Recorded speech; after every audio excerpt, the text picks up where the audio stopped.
é um grupo de leitura e eu diferencio grupo de leitura de grupo de estudos. Grupo de leitura é completamente livre, você entra se quiser, não é? Faz a presença valer um tipo de questionamento se quiser, enfim, as regras são bem flexíveis, tá?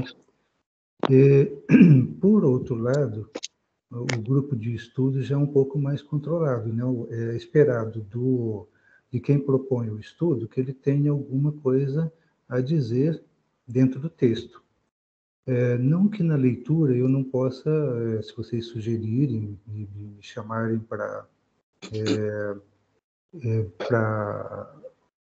intervir, eu posso apresentar alguma coisa dentro do texto que talvez esteja invisível ainda, né, para a maioria ou eventualmente para todos. Mas o grupo de estudos isso é obrigatório. No grupo de leitura, eu posso e devo, né, acho que devemos todos, perguntar para o grupo primeiro, porque é um grupo que está atento ao Winnicott de uma maneira ou de outra, não é? E que tem o que dizer. Então, eu não gostaria de ser o professor. O grupo de leitura pressupõe que eu não professore, não sei se existe a palavra, que eu professe, né, alguma coisa, que eu convença, enfim. Aí, ao final, né, de uma ou outra consideração, imagino que nem todos quererão falar, também é livre, aí eu posso dizer, olha, existe uma proposta, né? Ou eu proponho alguma coisa, né? Aqui está dizendo que só começa a gravar quando todos saberem que estão sendo gravados. Isso complica um pouco, né? Depois a gente vai ter que, talvez, gravar um videozinho com essas considerações. Não sei quando é que vai começar a gravar. Aqui parece estar dizendo 2 minutos e 10, não sei o que isso significa. O nosso grupo de estudo normalmente tem aí de até 10 pessoas, né? Então a gravação é automática, tá? Nesse caso, então, talvez eu fique devendo alguma informação para vocês. Levi, para mim está constando que já iniciou. Perdão, tem 2. Para mim consta que já iniciou a gravação. Já iniciou? Para mim também. Aqui também. Bom, depois a gente, então, pode compartilhar, né? Quem quiser pode compartilhar no grupo, tanto aqui quanto no de WhatsApp, e aí a pessoa pode começar com essa nossa conversa. Tá. Bom, eu vou pedir que vocês tirem já algumas dúvidas, né? Só vou pegar aqui a minha colinha de umas coisas que eu acho que são necessárias de se falar. E antes de vocês começarem com as suas, eu vou falar das minhas. Acho sempre temerário, é bom dizer isso, sempre temerário entrar em grupos de leitura, né? Porque a gente não sabe muito bem o que vai acontecer. E eu acho que o melhor caminho é começar com grupos de leitura e não ir para os estudos, grupos de estudos, onde as pessoas podem, sei lá, já estar com uma espécie de formação em vista, né? Já querem te formar. E eu preciso dizer para vocês, eu já comecei a dizer nas mensagens, que o Winnicott não formou uma escola, ele não quis, ele se negou terminantemente a isso, né, com muita coragem até o final da vida dele, porque ele poderia ter feito uma escola. Então, em tese, não existe ou não deveria existir uma escola que ensina o Winnicott. Né? Deveria ser isso que nós estamos fazendo aqui. Porém, também, né, com todo respeito, eu sei que existem escolas, como, por exemplo, tem que falar os nomes, porque senão vocês ficam aí elucubrando, não vale a pena, né, o Instituto de Psicanálise Winnicottiana de São Paulo, né, que tem uma sociedade dentro. Eu estive por lá em 2002, 2003, né? Existem escolas acontecendo em vários lugares do mundo, ou seja, isso não está mais no controle de Winnicott, né? Talvez ele não aprovasse, não dá para saber, né? Uma escola que se diz Winnicottiana, porque ele mesmo se declarou freudiano até o fim. Ele diz, não, isso é Freud. Ele pode ter feito uma modificação ou outra na clínica, até na teoria ele fez alguma coisa, nós vamos passar por isso no correr da leitura, mas definitivamente ele se declarou freudiano. Então a gente deveria dizer estudos de psicanálise, tá? Para ser completamente honesto com ele, né? Mas a gente não é tão honesto assim, então a gente chama grupo de leituras de Winnicott, né? Da psicanálise de Winnicott. Eu nem tenho mais como ser tão honesto assim com ele, porque em todas essas escolas que existem, né? Na Suíça, França, Inglaterra, Brasil, Argentina, no Brasil várias, né? Então não dá mais para a gente se manter assim tão purista como ele gostaria. Essa é uma coisa, né? Por que eu estou dizendo isso, né? Porque vocês poderão, com toda tranquilidade, migrar para uma escola formadora, tá? Que vai ensinar a clínica, né? Vai te supervisionar e vai trabalhar enfim, com o tripé psicanalítico, o famoso tripé psicanalítico, que é a teoria, a clínica e a supervisão. E supervisão, que já está dentro da clínica, e a sua própria análise, que pode ser, né, se vai fazer uma escola de Winnicott, será o winnicottiano, né? Seja isso que for essa tal de escola winnicottiana, né? Estou com uma luz aqui muito forte em mim, então estou abrindo aqui um pouquinho, mas daqui a pouco bate sol. Então, claro, né, cada um é soberano de si mesmo aí nesse aspecto. Sobre as edições de Winnicott, né, foram perguntas que foram surgindo aí particularmente, as pessoas foram me perguntando. Nós vamos seguir a edição da Imago, essa daqui, ó. Tá? Dá para ver? Tá? As obras completas, né? E ela ficou ao contrário, né? Mas dá para reconhecer. Ela é do Rio de Janeiro, é da Imago, e a gente sabe que existe, né? Eu mesmo tenho alguns aqui, um boxe com a obra completa. Se não me engano, foi o Emerson, né? Que falou que comprou o boxe, isso, né? Tá. A tradução é diferente, então provavelmente você vai ter dificuldade, quem já comprou o boxe, vai ter dificuldade de achar a correspondência na página. Está ali, mas como a tradução é muito particular, né, a cada editora, eu acho que essa mais antiga é melhor no sentido bem prático. Ela está disponível na internet, na forma de PDF, ela é mais barata, para quem tem dificuldades aí de comprar os livros dele, né? Claro, é tudo tão caro, né? E uma coisa particular, eu gosto mais da Bogolomets, né, do Bogolomets, que é essa da Imago, uma tradução, ele é muito ousado e eu acho que ele combina com o Winnicott. A outra, da Martins Fontes, ele é mais regular, tá? Tem que dar esse valor, sim. Ela tem uma regularidade, ela vai no inglês, né? Tentando ir na raiz, né, das palavras, ficar direto colado à palavra inglesa. Isso tem um valor muito grande, porque não vou dar um exemplo para vocês. O Bogolomets propõe, por exemplo, psique-soma, né? E para dar um exemplo dentro da teoria do Winnicott. Já na Imago, isso aparece como psicossoma, entende? Então, a gente vai ter que optar. E aí eu fiz essa opção, ela tem suas falhas. Tá? Quem comprou da Martins Fontes vai ver que pode ter algumas coisas melhores, né? Seria interessante se um dia vocês conseguirem, que é difícil fazer isso, né? Comparar as duas traduções e ver o que você adota no seu cotidiano, seja como pensador, como clínico, né? Enfim, como interessado, né? Bom, a outra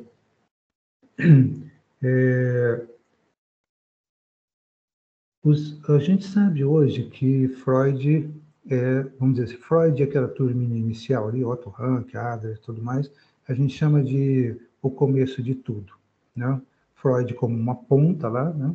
E logo em seguida uma literatura que a gente poderia chamar de primária, não é? Que está, inclusive, Melanie Klein.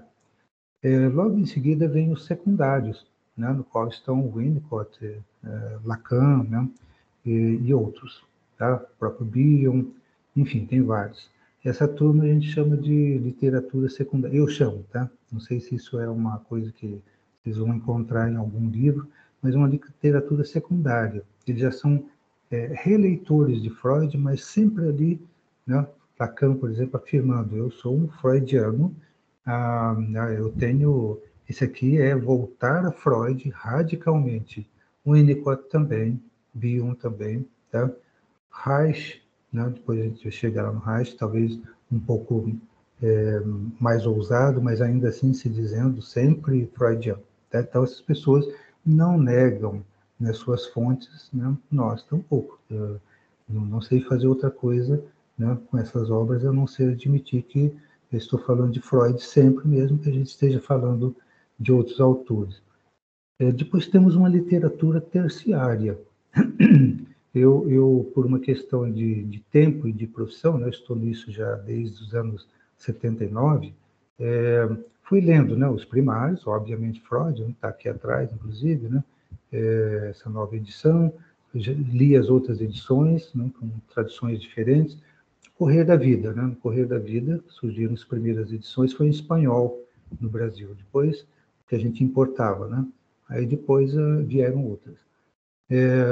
A secundária, claro, então ler Lacan e Winnicott, como eu tenho uma certa, tenho que confessar isso, né, vai ficar, atrapalha um pouco, mas não tem jeito, não tem outro jeito, eu sou um pouco apaixonado por Winnicott, né, mas fui ler os secundários, especialmente Lacan e Bion.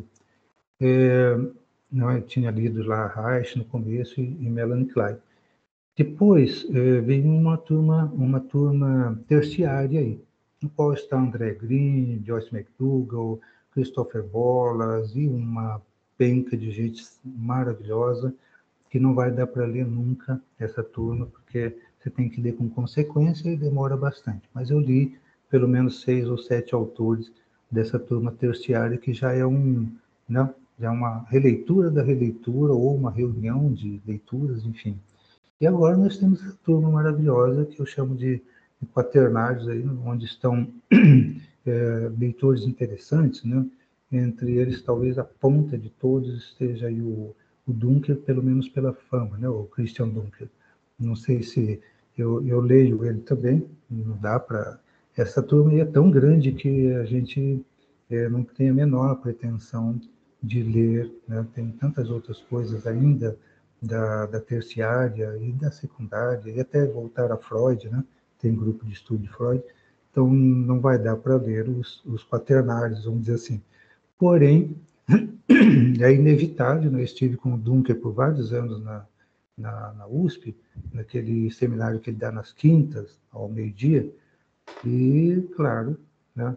Ali então tem toda uma turma que ele sugere, né?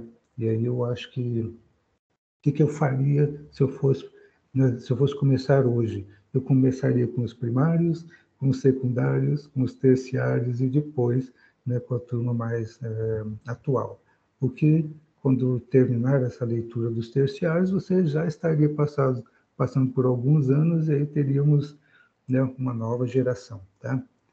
Bom, isso é só uma brincadeira para dizer para vocês que isso não tem fim, né? Quem começa a estudar qualquer coisa, né? Mas a psicanálise está nisso, né? Você vai ter que estudar para sempre, né? Enquanto tiver interesse. Gostaria também de dizer que nesse momento o meu trabalho é clínico, continua sendo clínico, e eu e Sandra cuidamos aqui do Barracão da Tomico, nós estamos migrados para Caldas, de Minas Gerais, numa cidadezinha, acho que a maioria não conhecerá, não conhece, né? E a gente cuida, então, de aproximar a arte à psicanálise. Então, essa é uma outra coisa, uma nova leitura, claro, vou pensando em Freud, que pouco falou de arte, né? Depois nos secundários, terciários, e os quaternários estão falando bastante sobre arte, né? Mas não vem ao caso hoje, só para dizer o que é que eu estou fazendo, né? Nesse momento com a psicanálise. É a clínica ensinando, daí já dentro de grupos de estudos, uma pegada freudiana, e os grupos de leituras, né? Então, o Winnicott, depois eu quero ir para trás ao invés de, o que eu posso dizer, eu quero voltar aos primários, né? Por exemplo, ler Melanie Klein de novo com um grupo, isso ficará para frente, obviamente, e já ficam convidados desde já, mas definitivamente não será esse ano, talvez nem o ano que vem. Não voltar a Melanie Klein, porque ela tem o que dizer para a gente, apesar de ela aparecer pouco, né, no cotidiano dos clínicos. Certo, estou sendo bem rápido porque nós temos um outro objetivo aqui, né? Gostaria agora que vocês fizessem uma micro apresentação aí da sua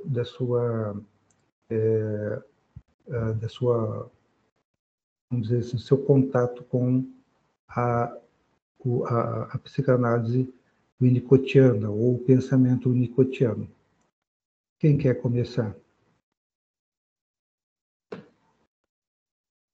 Nós sabemos que não estão todos, né?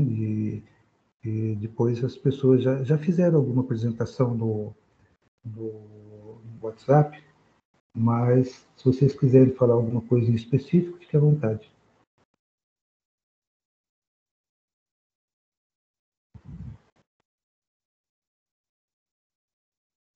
Eu só repetindo pessoal, que eu coloquei dia. Bom dia, pode ir. Pode ir. Desculpa estar com a câmera desligada, não estou no cenário adequado. Bom, meu nome é Tainá, eu faço estudo autônomo de psicanálise, então já participei de alguns grupos, cheguei a entrar numa pós, mas precisei trancar. E o Winnicott vai ser meu primeiro contato, então não tenho muito conhecimento desse autor da psicanálise. Mas é isso, é interesse de conhecer. A impressão que eu tenho é que ele é um pouco mais, não sei, pode ser uma impressão errônea, mas que ele é um pouco mais leve, porque eu tentei estudar Lacan e aí desisti, voltei para Freud. Então, eu tenho uma ilusão que ele é um pouco mais leve, e é isso. Tá certo. Mas sou de outra área, sou de administração, trabalho em empresa, sou de outro mundo, não tenho ligação em atendimento. Uhum. Eu também sou formado em administração, trabalho em banco, até que resolvi, fui picado por essa mosquitinha, né, da psicanálise, não tem mais volta, né, depois de dar o pontapé inicial. O Winnicott apareceu para mim, como eu relatei no grupo, foi na faculdade, ali na psicologia do desenvolvimento, né, então acabei encontrando. E aí me interessei pela questão ali da infância, tudo mais, ele, Ferenc. Então, comprei a obra, mas pelo atropelo aí do tempo ainda não conseguia, não havia conseguido dar a dedicação necessária, mas eu acho importantíssimo, até pela aquela questão da formação contínua, né? Eu digo, não existe curso de formação de psicanalista, é formação contínua. Então, trazendo agora o hino, trazendo Lacan, que realmente, embora ele afirme, eu acho que ele afirma mais para ele do que para os outros, que ele está retornando a Freud, mas ele já foi muito além de Freud, né? Então é difícil mesmo a questão do Lacan, mas eu acho que o hino, somente para essas pegadas iniciais da formação do psicanalista, é importantíssimo, justamente pela essa questão da infância, assim como a Melanie Klein, né? Uhum. Sim. Obrigado, Everson. Não precisamos todos nos apresentar, não. Só quem tiver alguma... Por exemplo, eu sei que há pessoas, nós estamos só com 14, né, das 26, 27 pessoas. Então, nem todos depois podem fazer essas questões pelo WhatsApp, não por aqui, porque complica a nossa vida, né? Eu sei que tem várias aproximações de vocês com o Winnicott no geral, né? Porque tem interesse assim muito particular consigo mesmo, né? Quer compreender alguma coisa até de si próprio, outro porque clínica já, né? Como o Winnicott, enfim. Não tenho ilusões de que vai ser uma leitura assim, cheia de altos e baixos, porque se uma pessoa faz uma pergunta muito pessoal, provavelmente a gente vai ter que segurar a onda, né, de não fazer uma psicanálise, ou seja, uma sessão de análise aqui no grupo, né? Não é possível. Faz um apontamento ou outro dentro da obra de Winnicott, para ser honesto com todo mundo, né, e outro pode tentar uma supervisão aqui, mas não vai dar certo, né? Assim, acho que a gente, no correr da leitura, a gente vai apresentando os limites do grupo de leitura, né? E sem problema, não se constranja, faça questão. Se não pode ser respondido no grupo de leitura, pode ser de outro jeito, né? Tá? Bom, acho que é bom começar, né? Sim? Eu vou só me apresentar um pouquinho. Eu sou a Sandra, arte educadora. Meu primeiro contato foi na faculdade com o Winnicott e sou companheira do Levi. E estamos aqui na história do Barracão, com artes e psicanálise. E também só para avisar que às vezes eu posso também ajudar ali, dar um apoio ali nas respostas com o Levi, sobre coisas práticas, tá bom? Obrigado, Sejam Sandra. bem-vindos. Podemos começar, então, definitivamente, né? Hoje é uma leitura bastante rápida, né? Então é uma breve introdução, ou seja, a introdução já é breve, né? Então é uma breve introdução ao pensamento do Winnicott. Por que tem que ser feito isso, na minha opinião, né? Talvez a gente pudesse já começar com a leitura hoje, mas eu acho que com o correr da leitura vai dando um certo desânimo que o Winnicott não chega lá no começo, sabe? Desse livro, né? Ele vai investigando, ele vai pondo nomes, porque ele vai ouvindo, vendo, né, percebendo, e eu acho muito interessante. É uma leitura que eu fiz no passado, né, 99, por aí. Quem dirigiu foi muito feliz nisso. Eu espero ter tanto quanto, né, essa pessoa foi, a Rael Bora, que foi minha supervisora, professora. Então, ver o pensamento dele se ir florescendo nos ajuda, suponho eu, né? Para mim foi muito bom, para os colegas também, espero que seja para todos nós. É muito bom ver como o pensamento vai surgindo, ele vai se construindo. Então ele usa uma palavra, aquela palavra você vê depois, né? E aí eu vou apontar isso para vocês. Vou apontar para vocês, olha, veja que ele falou, sei lá, pessoa inteira e agora ele já está repetindo pessoa total, né? Está pegando esse conceito dele, né? E, então parece que já vai virando, né, um conceito aí. Ele está insistindo. Por que será que ele insiste em não pessoa inteira e sim pessoa total, né? Isso é uma coisa que a gente pode apontar. Vamos tentar responder isso para o grupo, para ficar bem sólido, né? Então, acredito eu, vocês podem intervir e dizer, Levi, esse modelo de leitura não está levando a gente lá, né, a maioria, e a gente muda. É um grupo de leitura, ele tem que se adaptar aos leitores, né? Não pode ser se for grupo, se fosse ensino, né? Eu como professora, aí vocês teriam que amargar um pouco a ideia de que aparece o conceito, eu que digo, e depois vocês vão estudar por conta própria, né? No segundo momento. Aqui não, a gente vai tentar, né? É um grupo heterogêneo, né? Então vamos tentar construir também juntos, né, as questões, tá? Bom, acho básico no Winnicott que ele luta bravamente, né, com os médicos da época, com os seus críticos, né, e também com os seus amigos, né, como o próprio Massoud Ham, esse que introduz a obra dele, essa que eu apresentei para vocês, da pediatria à psicanálise. Tá?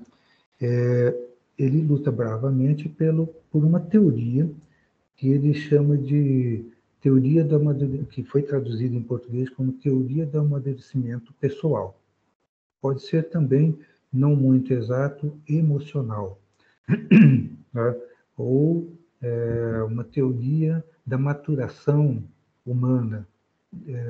Parece que os tradutores, em geral, chegaram a um termo bem razoável, que é teoria do amadurecimento emocional. Essa teoria não foi vista, a gente tem que ser justo com isso, né? Ela não foi vista antes de 99, 2000. Tá? Ela estava dentro da obra de Winnicott. Winnicott lutou por na época, uma noção forte, mas uma noção, e que acabou virando uma teoria com o passar do tempo, mas já no finalzinho da obra dele, então, as pessoas, alguns autores, começaram a extrair isto.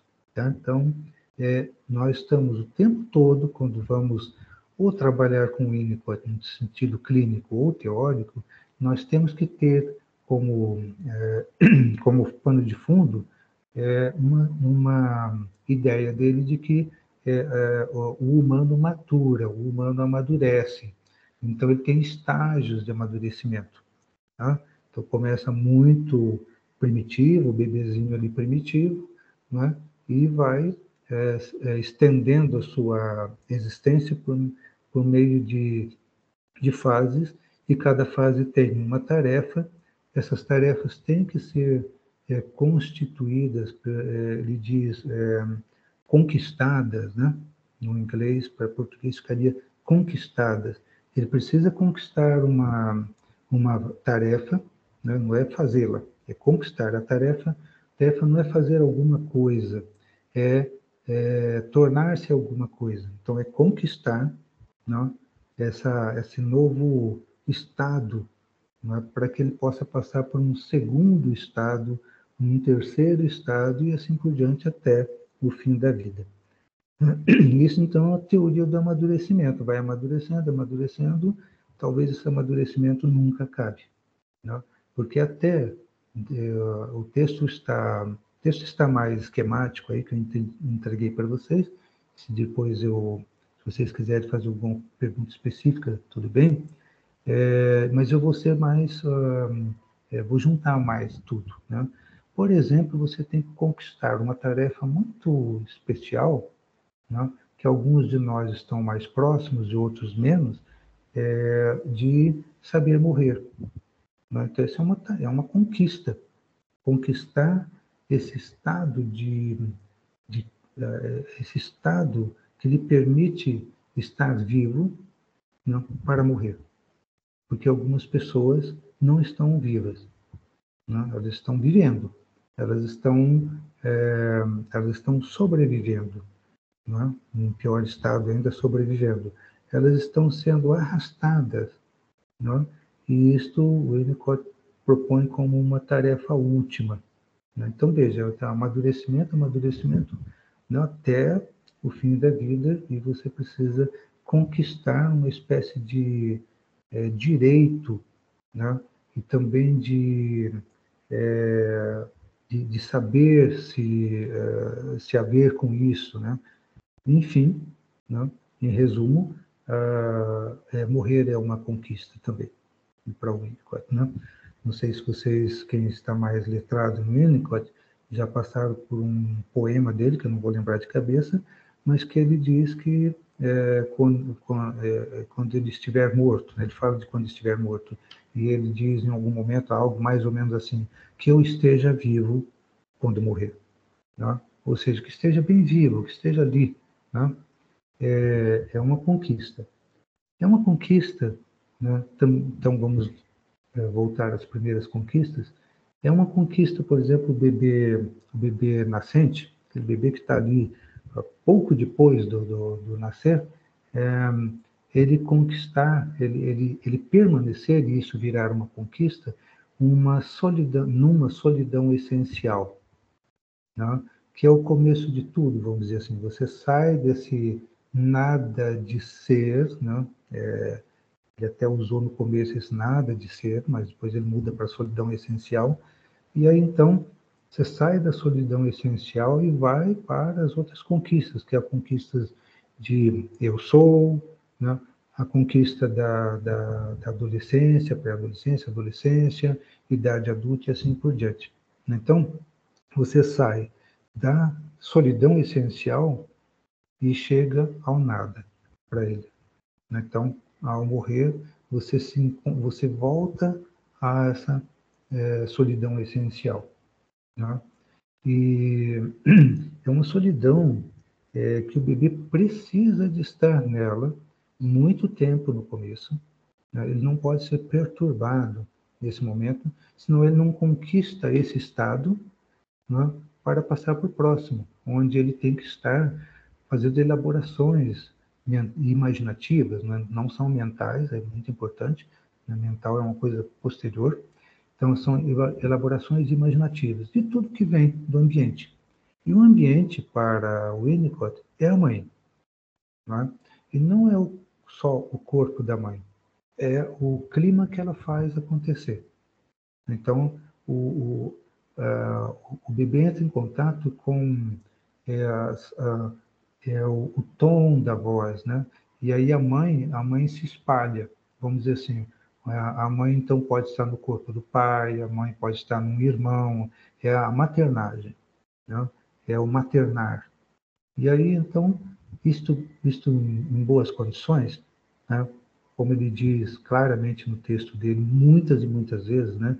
Em condições suficientemente boas, porque não são perfeitas, não são completamente estáveis, não são completamente regulares, né? Que é muito importante alguma regularidade, mas não pode ser uma regularidade rígida, cristalizada, porque senão o bebê não pode passar para as fases seguintes, ele fica preso àquela fase ali, porque fica enrijecido. Então, vamos dizer assim, um clima de mãe, né, que tem que haver no ambiente. E então ele chama de mãe ambiente. Né? A gente pega essa palavra clima de mãe, atmosfera de mãe, já de uma leitura pós-winnicottiana. Ele mesmo dá umas dicas, né, muito boas para isso, mas ele não coloca assim para a gente isso num texto, né, de modo claro. Por isso, então, que eu estou dizendo para vocês, eu vou voltar ao tema, seguir o Winnicott nesse livro da pediatria e psicanálise, ele está lá no começo de tudo, né? E aí ele vai andando com o texto, né, por uma década, mais ou menos, e aí você vê isso acontecer. Ou pelo menos, se a gente não vê, né, um ou outro pode apontar para a gente, ou eu posso apontar para vocês, olha, não, olha aí, né? É isso, lembra do primeiro encontro? Tem aí uma coisa de clima, né, de atmosfera. Tá? Nós somos obrigados, eu e vocês, a fazer interpretações muito particulares, e às vezes a gente erra, tá? Então, por exemplo, se a gente não encontrar a palavra clima nele, estamos todos disponíveis a ou adotar, né, no nosso dia a dia depois, ou a gente contestar, falar, não é bem clima que ele fala, né? É uma outra coisa. Isso que ele está dizendo não é clima, né? Enfim, só para dar um exemplo de como é que nós faremos a leitura. Eu estou totalmente disponível a novas leituras aqui dentro do grupo, tá? Quando o bebê alcança um certo momento, tá? Vocês vão ver lá no texto, eu vou pôr ele aqui na minha... Eu não sei como pôr na tela ainda, tá? Então, espero que vocês depois, que vocês estejam com ele à mão aí. Tem um momento aqui que eu coloquei, a saúde psicossomática depende da tendência inata ao amadurecimento e a continuidade de um ambiente facilitador. Esse ambiente facilitador, pessoal, é a mãe, ou, né, essa maternagem inicial, né? Que a pergunta que já me fizeram em muitos momentos, inclusive quando ensino um pouco da clínica, na supervisão, claro, eu não sou uma escola, não tenho uma escola, assim, mas tem que ser a mãe, né?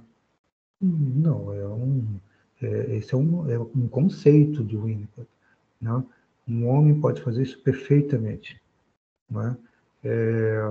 Uma pessoa jovem pode fazer isso muito perfeitamente dentro daquelas condições que ele diz. Suficientemente bem, suficientemente bom. Não? O suficientemente está implicando que tem que ter algumas falhas. É nessa falha que o bebê vai sentir angústia, vai sentir necessidades, vai ter ansiedade, e ele vai construir o seu próprio eu. É nessa falha. Então, não pode ser uma falha que chegue à falta, no falar de Winnicott, ele está falando de Bowlby, está falando da própria Melanie Klein, né? Está falando de várias pessoas ali. Tem uma coisa chamada, como que eu posso dizer assim, uma diferença entre falha e falta. Né? Uma mãe suficientemente boa, falha. Né? Se ela não é boa, ela falta. E aí falta tem um monte de sentidos para isso que nós vamos ver no texto, vai aparecer. Né? Logo, inclusive, antes dele ter tudo isso montado, já vai aparecer para a gente a ideia de falta. Né? Como a falta é importante para criar graves problemas emocionais, mentais e inclusive somáticos também. Não à toa, outro conceito de Winnicott, não à toa ele trabalha com a ideia de psique-soma. Psique-soma, né, implica assim, que está uma interligação muito grande entre a psique e o soma, né, que pode inclusive afetar a mente. O mental é uma coisa que vai se alojar no psiquismo para ele. Tá? Isso também espero ficar claro. No primeiro livro não fica claro isso muito bem, mas espero que a gente continue a leitura para mais para frente, inclusive. Ele diz assim de alojar a mente na psique, ou seja, se um bebê não consegue chegar à conquista da psique, né, e nem do corpinho, dificilmente a mente vai se alojar de modo adequado. Né? Então, daí, quando há uma falta muito grande, nós vamos ter problemas mais graves de ordem psíquica, como, por exemplo, a cisão do eu com o próprio eu, né? O esquizo, as grandes paranoias, né? As grandes obsessividades, e assim por diante. Tá? A gente chamaria assim, tem que ser rápido com isso e já dizer, né? Não as perversões. As perversões são um outro processo um pouco em seguida. Quero aproveitar já o gancho das psicoses, que diferencia o Winnicott de Freud num sentido muito interessante. Freud parte dos neuróticos, né? Parte da histérica, da neurose histérica. Freud, então, faz toda a sua teoria pensando na neurose. E o Winnicott, quase toda a teoria de Winnicott é pensando na psicose, ou nesses estados primitivos que nós podemos ficar ou entrar, né, regredir para eles em algumas circunstâncias. O que isso significa? Do ponto de vista teórico, ele continua sendo freudiano, né?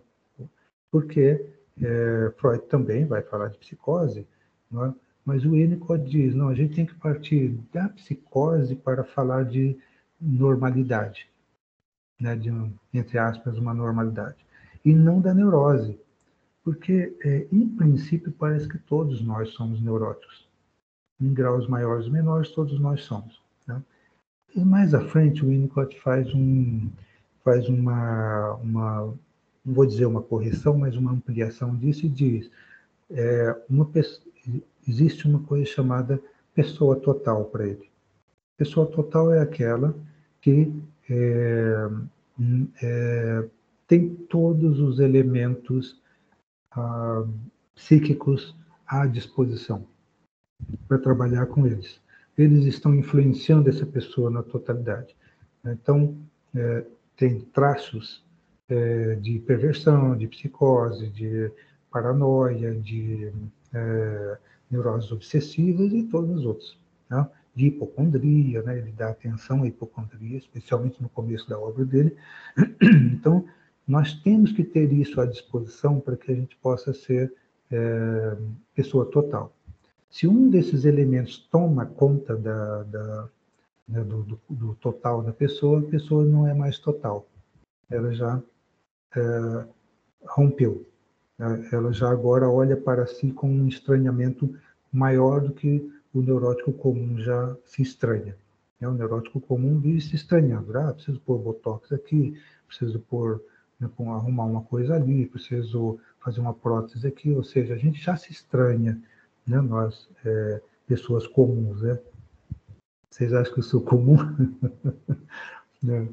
Isso é uma pretensão que a gente tem que ter, né, no primeiro momento, porque não sabemos o que fazer com isso, né? Existem os doentes, existem os não doentes, né? Então, a gente vai fazer artificialmente, né? É uma brincadeira, porém séria, a gente tem que ficar artificialmente pensando assim, eu estou do lado dos não doentes, né?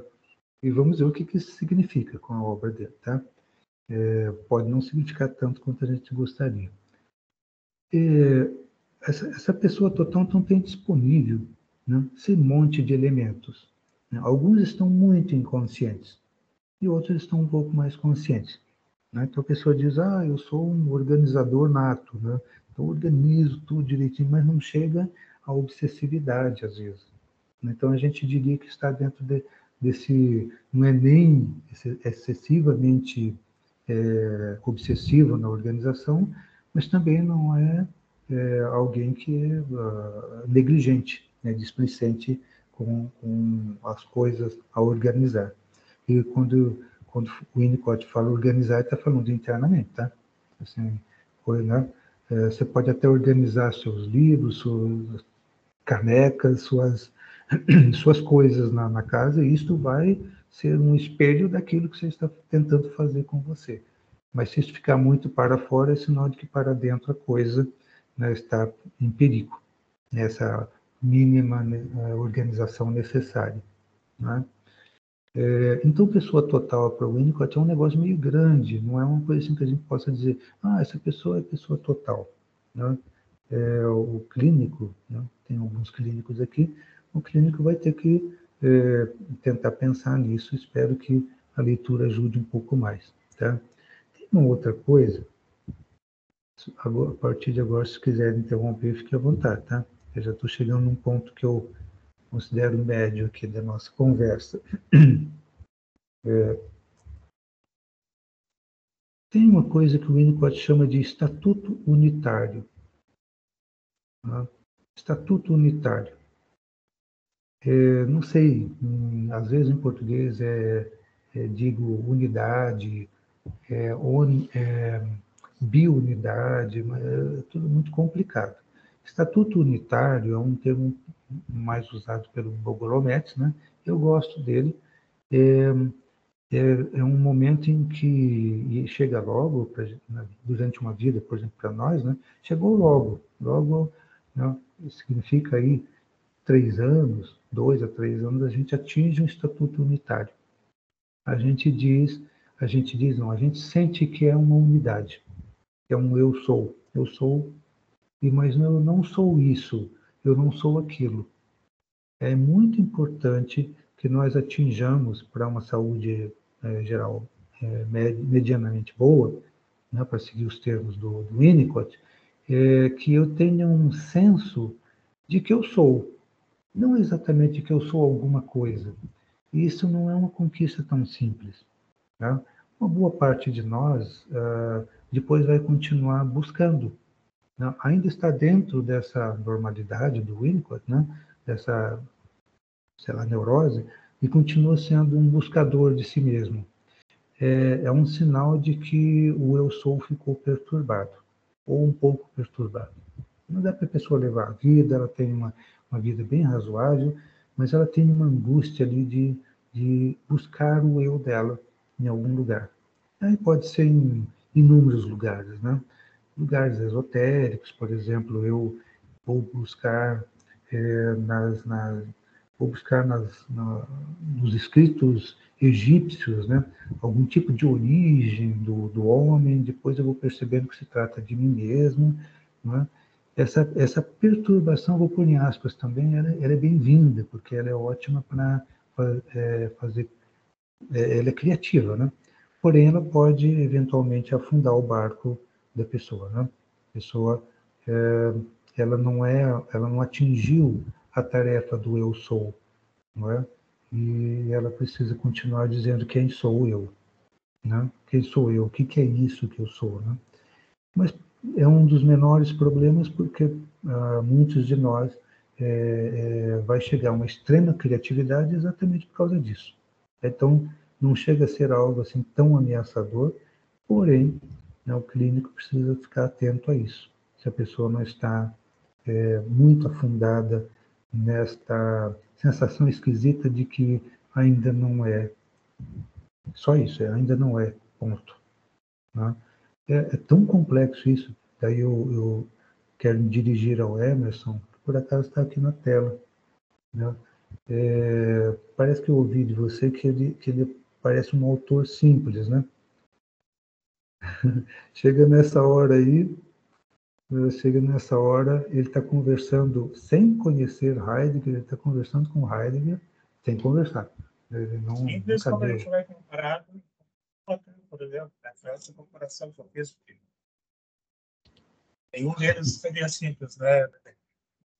Quando eu falo em simples, foi dialogando até com a fala ali da Carol, se não me engano, né, da questão que ela tentou ir a Lacan e depois voltou.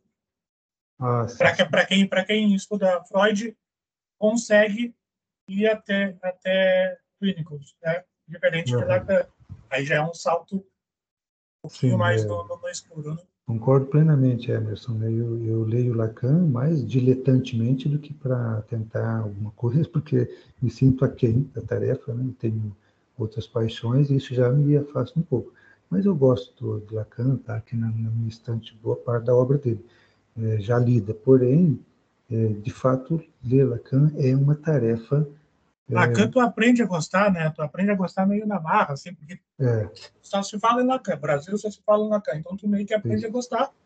Com o tempo tu vai compreendendo algumas coisas dele, né? Porque é difícil. Se formos comparar se formos comparar o Winnicott com Lacan, de fato, o Winnicott é nadar de braçada. Né? Você vai bem, né? Entende? Porém, tem uns impactos aí, né? Esse eu sou, né? A tarefa, por exemplo, do eu sou, ela vai nos descer mais devagar, né? O que é isso que ele quer dizer? Parece que no primeiro momento a gente tem um coisa, eu sou, né? Pronto, já está feito. Posso lhe fazer uma pergunta nesse sentido, Levi? Sim. Esse estatuto unitário, ele se formaria ali na infância, né? Parte da infância, adolescência e tal. Essa perturbação do estatuto unitário, em que momento ela ocorreria? A perturbação?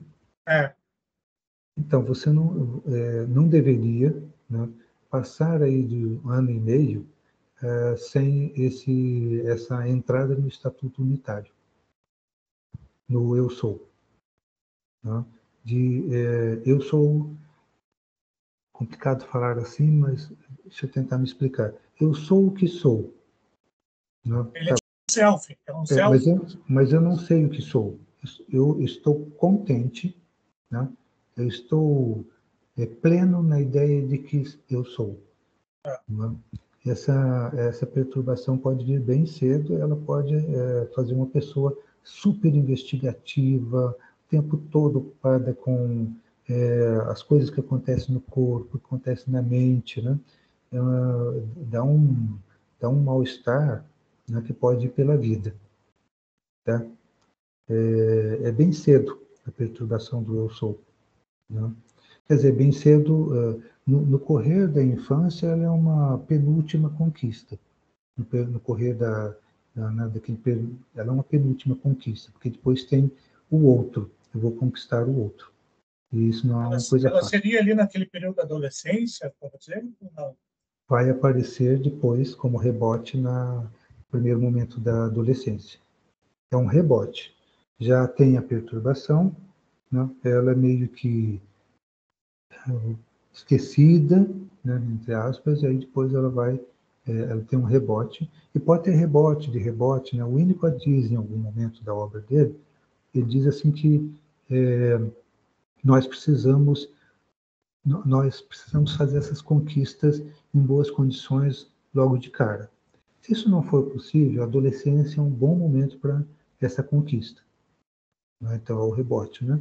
Aí você vai dar de novo de encontro com essa falha, ou esta falta, eventualmente, e aí então você pode, na adolescência, depois, como jovem adulto, aí, né, entre 20 e 30 anos na época, hoje tem gente discutindo, jovem adulto vai até 40 anos, mas enfim, né, é mais piada do que uma brincadeira, e depois você tem mais uma ou duas oportunidades e aí acabou. Né? Uma é associar-se a alguém, né, na forma de casamento, de namoro, enfim, associar-se a alguém que, de algum modo, faz com que você faça essa travessia. Né? E depois a outra, ele diz, aí já vai ser a análise, né? Uma boa análise, longa, provavelmente longa, porque demorou demais a chegar à análise, por exemplo, vamos supor, né? Que ninguém percebe isso e não põe um analista ali na adolescência já para, né, às vezes até na infância, né, para fazer a tarefa acontecer, né? E eu ainda poria, né, um pouco para além do Winnicott, sem a pretensão de ampliá-lo, né, é só uma observação, eu fico me perguntando se ser mãe ou pai, isso não poderia fazer, né, dar um relé ali nesse estar de novo, conquistando a tarefa do eu sou. Né? Mas é uma pergunta mesmo, eu não tenho garantias disso. Eu olho clinicamente para alguns casos onde a pessoa, né, no meio da clínica, da análise, ela acaba se tornando mãe ou pai, e ela diz, eu não sei o que aconteceu comigo. Agora estou ótimo, estou vivendo uma vida maravilhosa, assim, né? O filho me deu um novo sentido, um sentido legal, tal. E aí eu fico me perguntando, né, se eventualmente engravidar, né, tanto como homem como mulher, engravidar sozinho ou não, né, se isso não pode ser uma das possibilidades. Mas é uma estatística clínica, né, então ela é muito fraca, muito numericamente irrelevante. Mas eu posso fazer essa pergunta no grupo, né? Vocês podem também questionar, né? Eu estou preparado para ouvir que tem casos que afundam quando tem a criança, né? Aí afunda de vez, né? Aí não consegue nem fazer a própria tarefa, né, de entrar definitivamente no eu sou, e o outro ser objeto de amor, tal, né, que é uma das últimas conquistas, né? Você conquistar o amor a um objeto, né? E então vocês poderão argumentar, eu estou pronto para isso. Sim, sim. Já vi casos onde, pelo contrário, tudo só sobrou assim que veio uma criança na história. Porque daí, assim, como é que eu vou cuidar de uma criança se né, a minha ainda está andando, né? Já vou pegar o gancho da criança e da minha criança, né? Do adulto. O Winnicott se refere algumas vezes a Ferenczi, né? É um autor muito interessante também, né? Eu li há alguns anos, estou relendo devagar, pretendo um dia reler com alguém, né, com um grupo, que Ferenczi fala de uma análise que não é a análise do adulto, é a análise de criança no adulto. Né? Então, toda pessoa que vai à análise com Ferenczi, né, seria muito bom que ele estivesse vivo, né, só que seria meio bicentenário, eu analisaria com ele, né, assim, vamos lá, né, quero conhecer a minha criança. Os winnicottianos costumam pensar em termos de uma Isso não é obrigatório na clínica winnicottiana, mas costuma pensar. Passa por aí a ideia de que estamos conversando com uma criança e não com um adulto. O adulto já está fazendo todas as coisas dele, né? Eu aprendi muito com a Rael nesse sentido, né? O adulto já está pagando boleto, já está tentando organizar a vida, já está fazendo todas as suas coisas. A criança é que está dando, sabe, você vai andando, ela dá um toque no contrapé, no calcanhar, sabe aquela brincadeira? Dá no contrapé e você cai. Aí você fala, mas por que eu caí, né? É a criancinha que deu, né, um toque lá no contrapé, né? Então, analisar a criança seria uma maneira de dizer. A gente poderia dizer assim, olha, é isso. Tá? Vamos conversar com a criança. Esquece esse negócio de adulto, né? Entende? Não fale assim, porque a pessoa vai se sentir um pouco estranhada, né? Especialmente no começo de uma análise. Depois, com o passar da análise, a pessoa vai se habituando a pensar. Assim, eu tenho uma criança aqui que está me atrapalhando. Está no centro da sala fazendo confusão, quebrando tudo, né? Riscando as paredes, né? Destruindo, como se faz na clínica, né? Criancinha, eu já cliniquei com crianças no passado, eu tenho que ter uma sala preparada para aguentar, né? O drama que é ter uma criança, por exemplo, enlouquecida com a própria mente e, né, tromba, bate a cabeça, não pode ter coisa. Né? No meu caso, não tinha nem móveis que tinham pontas, né? Porque, né, o corpo está tomado, né, por uma entidade ali, não é nem, né, um eu sou, né? Uma coisa que acontece internamente, vai batendo tudo, né? E risca, e chora, grita, enfim. Alguma questão? Aí eu vou pular quase para o final aqui, porque a gente já foi colocando tudo, né, no meio, tudo numa maçaroca só. Levi, se Oi? puder só voltar na questão da mãe boa que falha e não falta, só para ver se a minha anotação está correta. Eu lembro uma vez que eu participei de um grupo que a gente falava de Freud e falava que... E aí dava uma misturada, né, nos autores, falava que o excesso da mãe, ele é prejudicial do que quando a mãe falha. Então, quando a falta, eu tenho que me haver com a falta. Eu faço com alguma coisa com aquilo. E aí o excesso me prejudicaria mais do que uma mãe que falha. Se puder comentar, não sei se está além, se está fora, mas... Essa é uma leitura um pouco mais,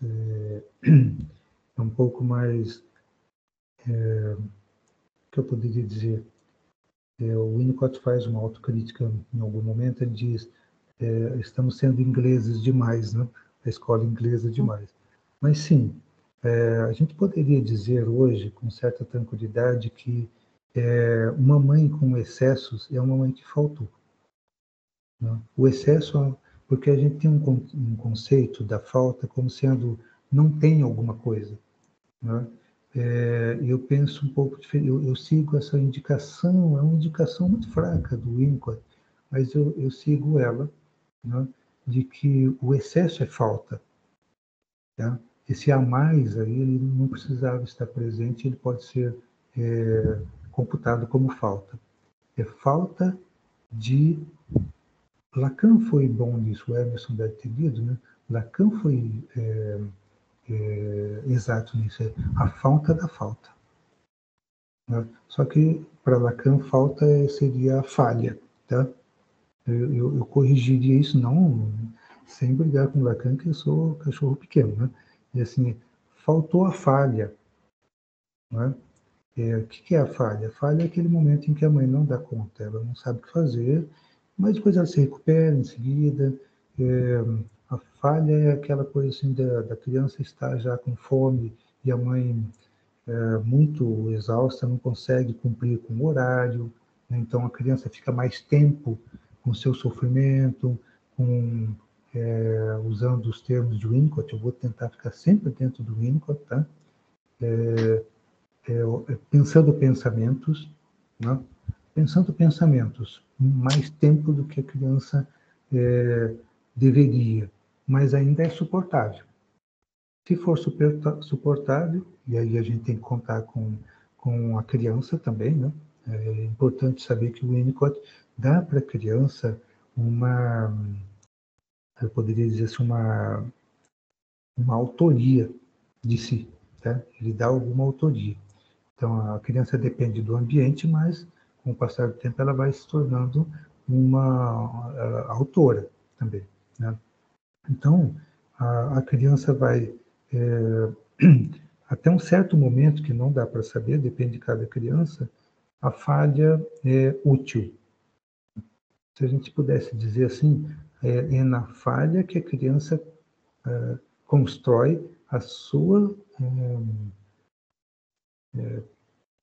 personalização, para usar o termo do Winnicott, não personalidade, né? Ele parece que tem algum problema com personalidade, mas enfim, né? Ela se personaliza na falha. Na falta, ela desaparece, a criança. Não dá tempo, né, de personalizar. Então, quer dizer, seguindo Lacan só nesse dado, né? Então, falta, e respondendo sobre excesso, né? No excesso faltou a falha, houve excesso de presença. O excesso de presença seria, não sei se é disso que você estava falando, seria tão ruim quanto, né? Levi, aí me surgiu uma dúvida agora, mas sobre, por exemplo, agora não sobre a questão da falta, mas, por exemplo, como é que a gente diferencia a experiência de uma maternidade que favorece esse desenvolvimento autêntico do self de uma maternidade em que o filho ali vai se tornar inconscientemente um objeto de amor para a mãe? Como a gente diferencia? Você está falando na clínica, né?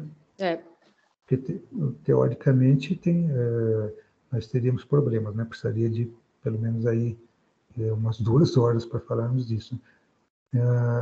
Se eu entendi bem a pergunta, né? Na clínica, só um parêntese, né?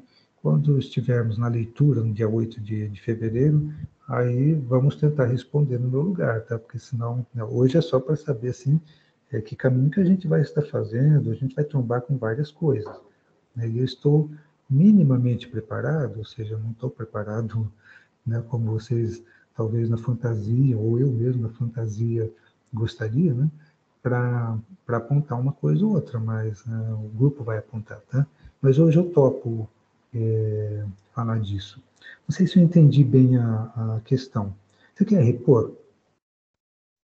Então, o que eu quis dizer é assim, como é que a gente diferencia nessa experiência de uma maternidade que vai favorecer esse desenvolvimento autêntico do self, de uma maternidade em que o filho vai se tornar ali inconscientemente um objeto de amor para essa mãe, assim?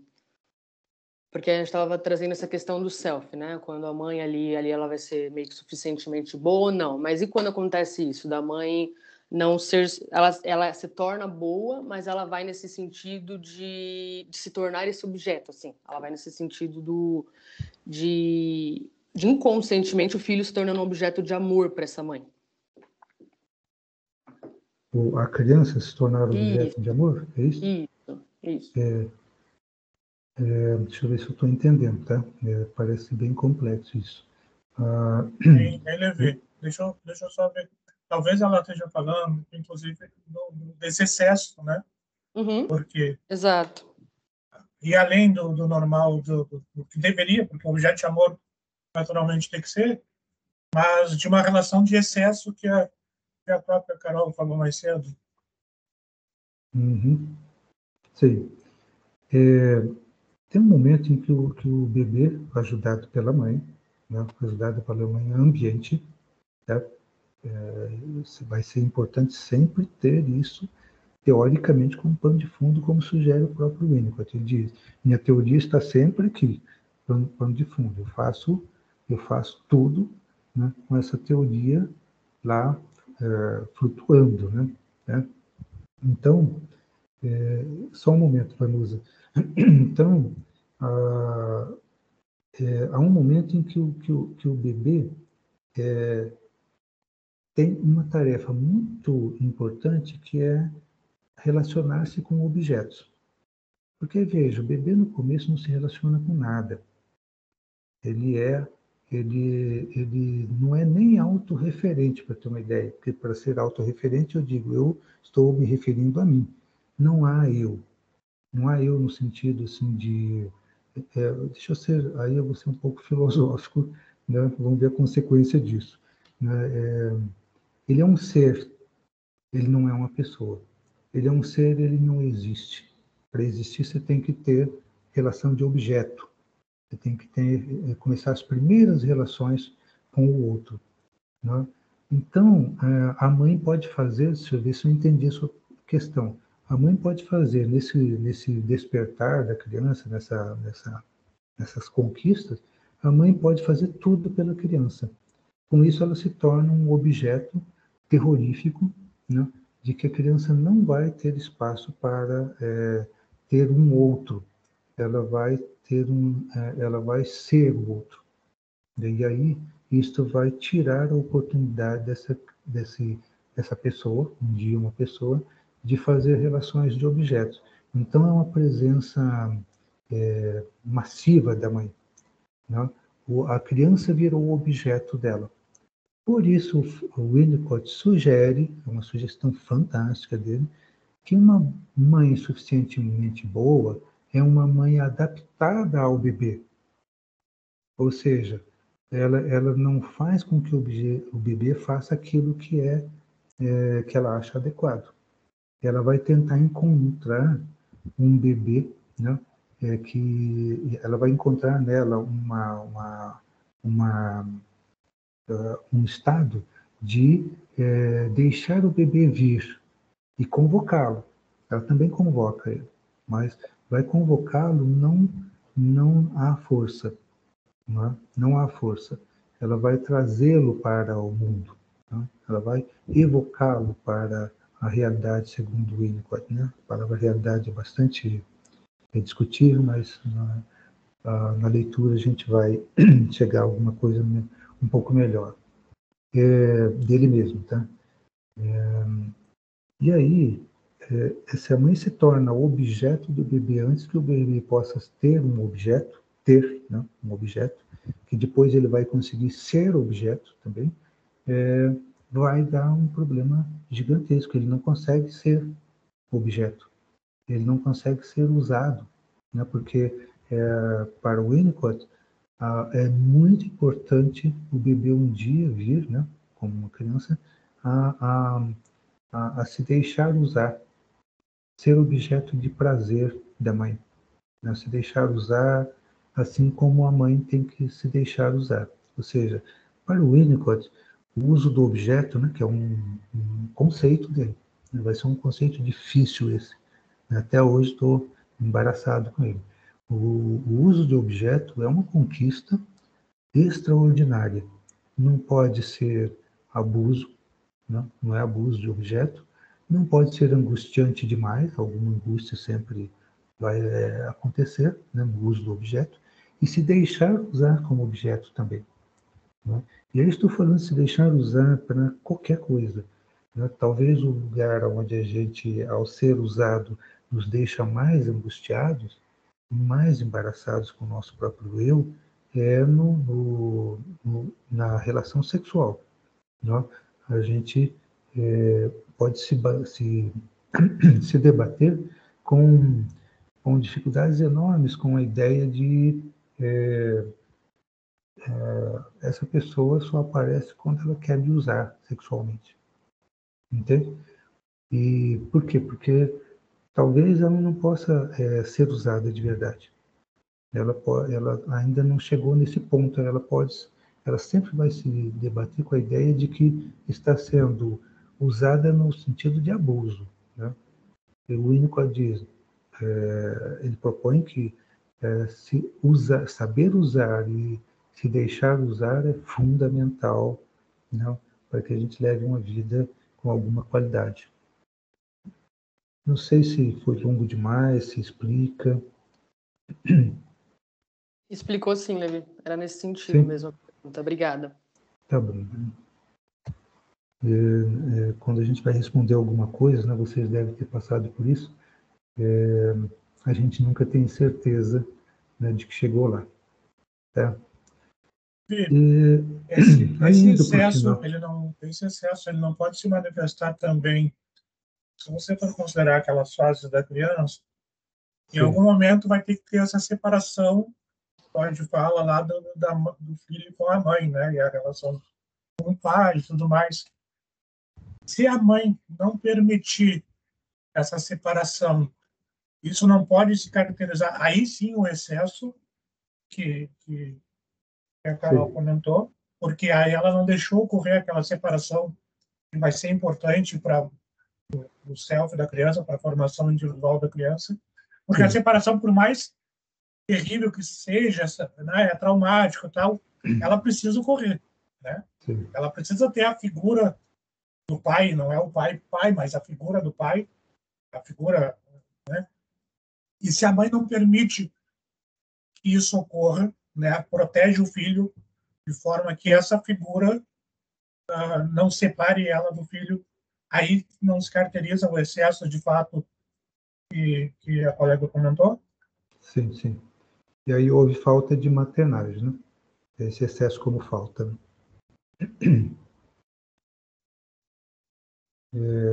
A Vanusa está avisando, né, que vai precisar sair, tá. Obrigado, Vanusa. Bom, indo para o final aqui, porque gostaria depois de fazer umas perguntas que não tem muito a ver com o nosso, o dia de hoje, mas com o grupo de leitura. Como Melanie Klein fala de uma inveja inata, eu mandei no texto para vocês, o Winnicott não vai aceitar este modelo da inveja inata. Mas não é assim tão simples, o Winnicott não vai se livrar desse assunto tão simplesmente. Então, quem conhece o Melanie Klein, ou da faculdade, ou por alguma outra leitura exterior, a gente vai chegar lá, tá? Não é tão simples dele se livrar desse assunto. Eu acho que na segunda obra já vai dar uma ideia para a gente de que caminho que é isso que ele faz. Tem uma coisa que as pessoas se perguntam, estão lá no final do texto, sobre as hereditariedades, né? Tá bom, Vanusa, uma boa ideia. As hereditariedades, né, então, para um Winnicott, a hereditariedade é uma coisa também razoavelmente complexa, né? Ele está levando em conta, deixa eu colocar aqui para vocês, ele está levando em conta a tendência inata para o amadurecimento, essa teoria, né, do amadurecimento. Ele diz assim, é da natureza humana amadurecer, e amadurece assim, assim e assado, né? Nesses estágios, nessas etapas, né? Porém, ele não desdiz as tendências genéticas, né? Uma coisa que, para alguns psicanalistas, não que esses psicanalistas, vou pegar, por exemplo, Christopher Bollas, né, um leitor terciário do Winnicott, ele nega. Ele diz assim, é tão pouco importante a tendência genética que eu não quero tratar dela. Estou resumindo um capítulo dele. Mas o Winnicott mesmo parece que não acha que é tão pouco. Ele dá atenção, ele presta atenção. Então, essa é uma coisa que vai nos deixar um pouco inseguros quando nós pensarmos ou quisermos clinicar.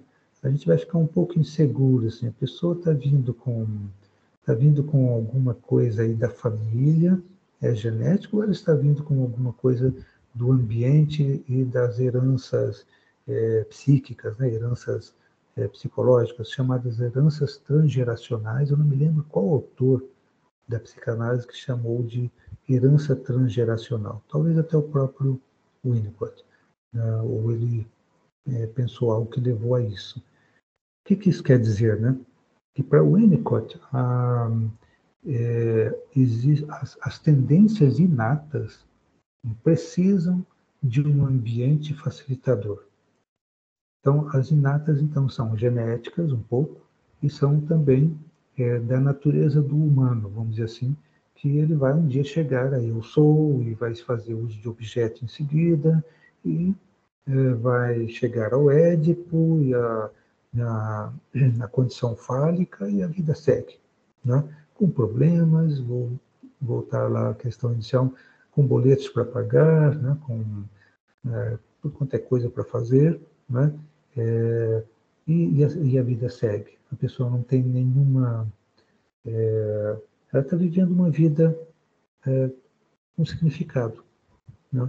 Significa, simples assim. Se você disser por que significa, ela não sabe explicar. E não tem que explicar. Esse é vou entrar no outro campo do Winnicott, é tudo rápido, né? Eu lamento. Ele vai dizer paradoxos, né? A vida é feita de alguns paradoxos, talvez mais do que alguns, e esses paradoxos não são para serem explicados. Eles não estão aí para serem explicados. Não é? Então, o Winnicott, diferente talvez de autores, eu já estudei a psicanálise existencialista de Sartre, né? Que ele diz assim, temos que explicar tudo. Né? Sartre não se contentava, né? Não se contentaria com parte. O Winnicott, pelo contrário, se a pessoa está funcionando, né, já no modelo em que o paradoxo aparece, ele não precisa ser demolido, explicado, destruído, essa pessoa já entrou num modo bastante bom, né? Suficientemente bom, vamos dizer assim, de viver. Não é? Eu diria que é um pouco Lacan, aí, no sentido que Lacan diz que sobre a infinitude, sobre o impossível, né, que a pessoa, na análise, ela chega uma hora que ela chega no impossível e ela, lidando com o impossível, pronto, tem que despedir essa pessoa, né, tem que mandá-la embora, porque ela chegou no ponto que não há muito o que fazer. Não é? Por exemplo, é impossível não morrer. Né? Então, ok. Não? Agora, como lida com o impossível? Isso vai indicar alguma coisa para trabalhar. Né? Aí, quando ele fala das hereditariedades aqui, então, ele está pensando nas perturbações genéticas, né, e na tendência para o amadurecimento. Mas é engraçado, né? Hoje eu não vou dar conta disso e espero que a leitura já comece, né, a dar um pouco conta disso. Mas não é a tendência genética essa do médico. Ela inclui a do médico, mas não é a do médico. Né? Porque o médico diz, você tem alcoólatra na família, não? Sei lá, o pai é alcoólatra, o avô é alcoólatra, o bisavô é alcoólatra, você é alcoólatra, né? É genético isso. Sim, o Winnicott não desdiz isso. Mas ele vai mexer com isso, ele vai dar uma deslocadinha. Né? Ele vai dizer que se criarmos um novo ambiente facilitador, pelo menos parte desta reação ao álcool vai se deixar, vai ser amenizada. Né? Ele foi um homem realista, incrível, né? Ele fala de ilusão, ele fala de ser, né? de fantasiar, né? Mas não é um homem fantasista, não foi um homem fantasista. Ele acha assim que se a pessoa deslocar um pouco, né, para fora, pegando o exemplo do álcool, né, do alcoólatra, deslocar um pouco para fora disso, já é um ganho tão grande que a própria pessoa começa a olhar para ela mesma e diz, essa é uma conquista, né, interessante, eu gostei disso. É como conquista que o Winnicott pensa a coisa. Conquistou já dá valor. Esse valor, então, valoriza a vida e pode tirar uma pessoa de situações bem dramáticas. Né? Essa é quase como se você dissesse para você, nossa, eu valho alguma coisa. Né? Oi? Nesse seu exemplo, de repente, a gente pode pensar nas crianças que tiveram lares abusados e, de repente, são adotadas por outra família e mudou o ambiente ali, né? Então, ela Sim. sai de uma situação e aí ela muda o ambiente, não que isso é garantia de alguma coisa, mas como a gente vê a mudança do comportamento da criança só de, né, de mudar desse ambiente para estar um ambiente mais saudável, né? Isso, sim. E a ideia de Winnicott, né, é que a clínica, aí pensando na clínica, tá? Que ao clinicar, o psicanalista possa oferecer um ambiente facilitador, né? Então, permitir que a pessoa regrida é uma das coisas, uma das condições de Winnicott, né? Em estados mais graves, a pessoa deve regredir aos estágios primitivos dentro da sessão, dentro não é da sessão só ali, né? Mas do trabalho de análise, para daí, então, ela, em um certo momento, ela começa de novo a fazer o processo. Não à toa ele falou que a análise é um desses momentos, né? Seria, vamos dizer assim, eu gosto de usar a palavra um colo de palavras, né? Um colo de palavras, ao mesmo tempo que pode ser, se for na presença, né? Se for no divã ou face a face, também um colo com o próprio olhar, né? Com o que diz, né? Enfim, mas é um colo de palavras, principalmente. Se forma um ninho de palavras, a pessoa pode, então, não garante, como você disse, mas ela tem uma chance um pouco melhor de poder voar, né? Sair do ninho e não ficar ali nele, nesse ninho ali entranhado no eu, né? Bom, nosso projeto é terminar por... obrigado, Taina. Eu pensei em colo alguns anos atrás, porque eu mesmo, na minha análise, me senti num colo de palavras, né? Como as palavras formavam matinhos, né? Então, aí eu inventei o colo de palavras, o ninho de palavras, né? A gente vai terminar 10h45, né? Para cumprir aqui o nosso retrato. E eu gostaria de pedir para vocês, quem é esperto, a gente já volta a alguma questão de vocês, mas antes que todos se vão, que os mais espertos da internet explicasse por que nós chamamos, né? Chamamos as pessoas que estavam no grupo e algumas simplesmente não ouviram e mandaram mensagem aqui dizendo que não receberam, né? Deixa eu só ver qual foi a questão.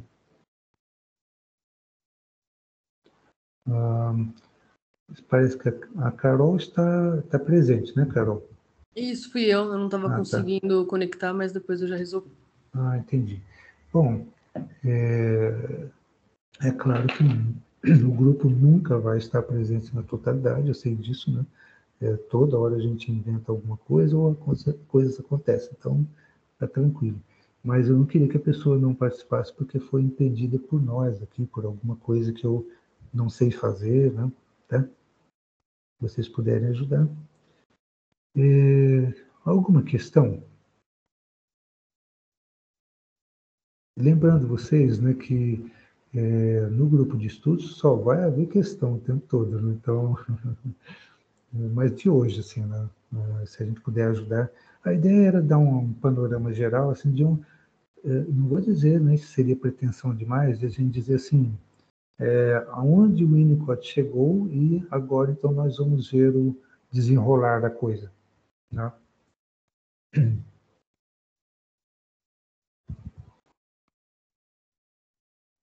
Levi, isso que você falou sobre essa questão do eu sou, isso tem alguma relação com a questão do self que o Winnicott ele trabalha também? Sim, quando fala estatuto unitário, Lucas, ele está falando do tal do eu sou, ou self, né? Eu não quis usar a palavra self porque ela implica em uma outra questão que é o self falso. E aí a gente vai entrar de novo, né, Emerson, não fica tão simples assim, né?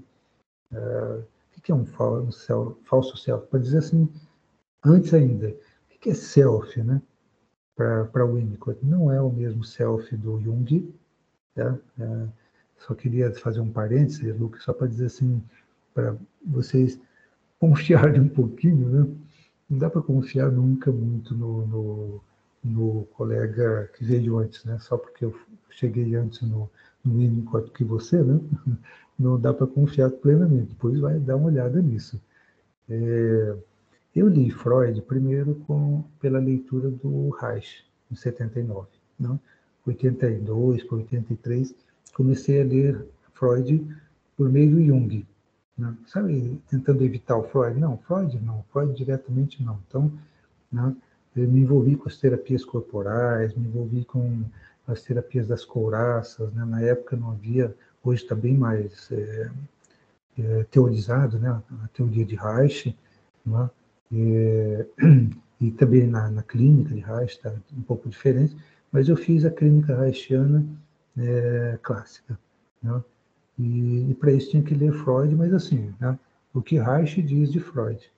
Então os textos são pensados, sempre é assim, né? Cada autor vai pensar textos do autor inicial dele, né? Depois de Jung, né? Claro, então Jung também vai pensar algumas coisas, e Jung acaba. Um dia eu descobri que Jung tinha feito uma nova psicologia, e tentei chegar lá, mas acabei ficando nas leituras mesmo dos grupos, não cheguei à clínica junguiana, né? Mas reconheço que a leitura de Jung para Freud tem um valor extraordinário. E depois aí eu fiz psicanálise antes de psicologia. E depois, na escola de psicologia, fui entrar em contato com os outros autores, especialmente a Melanie Klein e o Winnicott, né? Os dois. Aí tive que ler Freud, aí a primeira vez, 94, ler Freud com mais consequência, né? Pegar a obra, destrinchar para poder entender, e claro, havia uma obrigação do grupo, né? Tudo isso é para dizer, então, Lucas, que Freud não trabalha com a ideia de self, né? Assim, a gente não acha o self. Se achar o self, vai ser assim, nunca ele vai teorizar, né? Meio que muito de passagem. E eu nem acho que tem o self no alemão, tá? Não acredito. Acho que teve gente que traduziu assim, né? O próprio James Strachey, né? Que traduziu a obra de Freud para o inglês, parece que põe uma vez lá a palavra self, que nem sei se existe mais, e fizeram revisões. Vai para os Estados Unidos uma psicologia do self, né, baseada em Freud. Então, assim, Freud viraria na tumba, né? Porque ele não sei o que é self, né? Nunca falei de self. E, enfim, Jung, sim, né, trabalha com o self, mas não é o do Winnicott. Então, só posso te apontar agora isso, tá, Lucas? Não é o do Winnicott. E outros, né, como, por exemplo, o André Green, né, que tem aqui na estante, a Joyce McDougall, o Bolas, né, o Renato Mezan, falam, põem em questão a coisa do self, mas meio lateralizado ao Winnicott. O Winnicott mesmo nós vamos ter que ver juntos, né? Assim, claro, obviamente vocês vão fazer suas leituras aí à parte. O self do Winnicott é um pouco complicado. E ainda mais que existe um tal de self falso, não? Que é um eu completamente bom, bem organizado, bem estruturado, que funciona socialmente, que você não suspeita, a não ser quando a pessoa aparece angustiada na clínica dizendo: eu não sei o que eu estou fazendo. Né? Aí você olha para a vida da pessoa, se você não é o analista ali agora com essa questão, e a pessoa ela é ótima, ela tá muito melhor do que você, né? Entende? Melhor do que eu, está vivendo um vidão, né? Mas é um self reativo, é um self que reage a uma falta, reage à falta, não à falha, né? Reage a condições muito antigas, não o self falso para o Winnicott, olha que delicado que é isso, eu tenho até medo de dizer isso, vou tentar dizer com delicadeza. O self falso e o self verdadeiro em Winnicott não é a psicose, tá? Não é a esquizofrenia, né? Embora haja um ou outro colega que diga, né? Mas não parece que o Winnicott, né? Então vamos ver juntos isso também, se vocês Esse é um grupo de leitura. Se vocês me convencerem disso, eu topo. Ele parece que é uma coisa assim que é posterior. Deixa eu ser esquemático e eu corro perigo aí, tá, Lucas? Nós todos corremos, né? Porque vocês estão me ouvindo, né? É assim, como é que eu posso dizer? A esquizofrenia, bem esquemática, a esquizofrenia sugeria, num começo muito primitivo do bebê. O self falso já é uma coisa que surge mais à frente. A pessoa já fez algumas conquistas, já saiu do perigo da psicose, já saiu do perigo, né, de coisas mais graves, né, e ela já está num segundo momento, dali do eu sou, e pronto. Aí ali ela não consegue mais. Não, o ambiente não provê, ela não tem condições para isso, e aí então surge, né, o self falso, que é para mostrar para a mãe como eu sou bonzinho, como eu sou bem feitinho, como eu sou, né, agradável, como eu sou reparador, como eu sou amável, né? E aí não aparece o ódio, não aparece as reparações, não aparece... Estou sendo super esquemático, Lucas, e todos, né? Ora, isso não é exatamente esquizofrenia, embora seja esquizo. Tem dois. Né? Tem ali um conflito, é esquizo, mas não é esquizofrenia, né? Não é a psicose. É um traço psicótico? Sim, o Winnicott acho que concordaria que só é possível ter um self falso porque a gente tem essa capacidade para se afastar e olhar, né, para a gente mesmo. Todos temos. Não, nem todos. Não, esquizofrênico já não. Mas, enfim, toda pessoa, digamos, comum, ela tem essa condição, né, de olhar-se como um espelho e falar assim, o que é isso que eu estou fazendo, né? Por que eu reagi desse jeito? Que pensamento é esse que está me atrapalhando, né? Então, sim, nesse sentido, então, acho que eu ultrapassei a sua pergunta, mas de qualquer modo, o self de Winnicott vai precisar ser visto, né? Ele não é o do Jung, ele não é da psicologia do self, ele não está em Freud, né? Então, essa é uma contribuição do Winnicott que, inclusive, é rejeitada por alguns psicanalistas winnicottianos. Tá? Assim, rejeita, não. Vamos falar de sujeito e não de self. Não? Sujeito não, o sujeito tem o eu, super-eu e o id. Né? O Winnicott fala pouco disso, mas ele aceita o termo. Então, o sujeito é isso. Né? E não falar do self como uma parte, por exemplo, aliás, a totalidade, né? Porque daí o self seria algo parecido com ego ou com eu, né? Já começamos a complicação, né? Assim, a gente poderia dizer, ok, né? O self é a totalidade de eu, superior e id. Pronto. Né? Mas não tem uma ressonância boa em Winnicott. Então, é um momento em que nós vamos ter dificuldades. Na hora que ele aparecer no texto com self, né, vamos ver o que ele quer dizer com isso. O self tem, já posso dar uma dica, que tá, aliás, acho que está no texto, o self é uma relação do bebê com as suas partes. Tá? Com suas partes. Pele, órgãos, pensamentos, né? A mente é parte do bebê. Então, o self é isso. Né? E tem um self falso, que é uma relação desse tipo, só que higienizada. É a fantasia da mãe ou do pai. Ele fala da mãe, mas a gente pode dizer a fantasia da família. A criança apresenta a fantasia, assim, ela encarna a fantasia. Né? E aí ela é uma criança muito boa, né?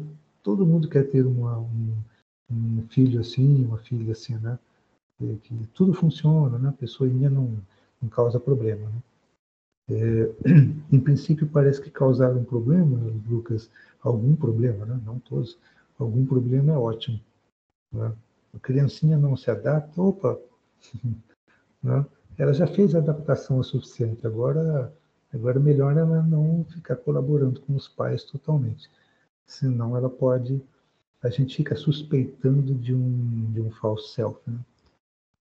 Mas é perigoso dizer isso, tá? Estou consciente de que tem várias consequências numa conversa dessa. Mas eu espero que vocês depois venham e contestem, façam observações, por favor, né? Estou até ansioso por isso. Dia 8 de fevereiro.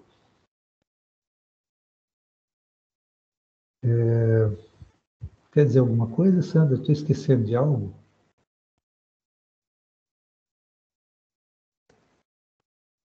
Não, acho que não, tá tudo ok por aqui. Do plano prático das coisas, né? A gente tem o grupo do WhatsApp, vamos afinando por lá, né? De repente, assim, eu até propus, eu não sei se é viável, eu estou fazendo propostas, né? As leituras já foram bem menos democráticas no passado, né? A que eu participei do Winnicott, a primeira, lá em 94, não era nada democrática, né?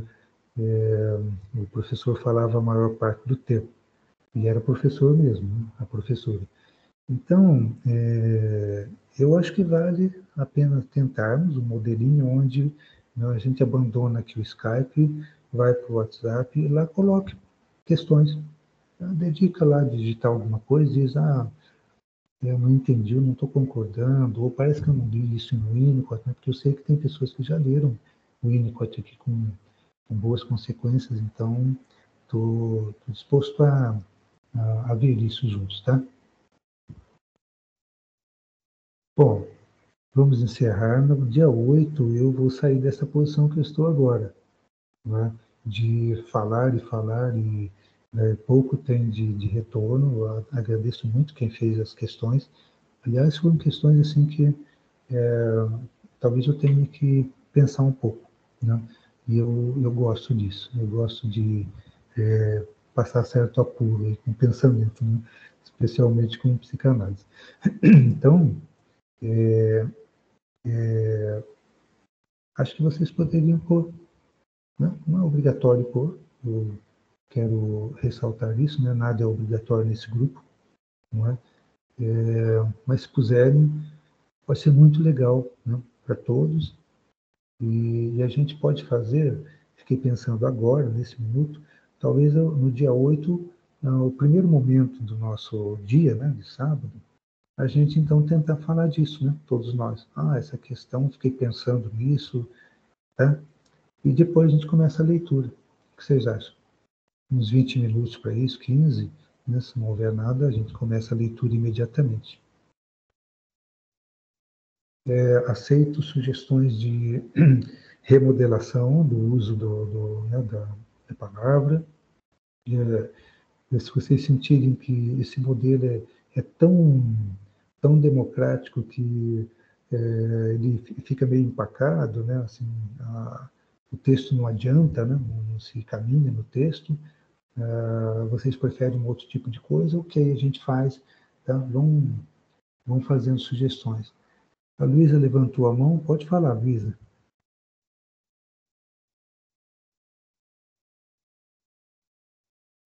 Eu não estou te ouvindo. O microfone dela está desligado. Tá desligado. Legal, desculpa. Pessoal, eu queria sugerir que os 20 minutos fosse no fim, porque geralmente surgem muitas questões depois que a gente vai falando e vai tentando compreender, então essa é a minha sugestão, deixar para o fim um espaço para poder tirar dúvidas. Okay. Aí todo mundo dá opinião também, né? Isso, a gente pode ir sugerindo, já obrigado, Luísa, pela sugestão. A Luísa me acompanha em grupos de estudos de Freud, né? O Ítalo, não sei se está aqui, eu não vejo. Acompanha também o grupo de Freud, a Mitico já me acompanhou no passado em outros estudos. Quem mais que está aí, né? A Carol também, Carol Venas. Eu não sou desconhecido total no grupo, olha que legal. É bacana. A Sandra não vale, né? Porque minha companheira, então está toda hora conversando sobre o Winnicott, dá até raiva. Tá bom. Vamos então nos ver na próxima quinzena, no dia 8. Obrigado pela atenção e a gente se fala por WhatsApp. Tá bom? Eu vou terminar a gravação aqui. Obrigado.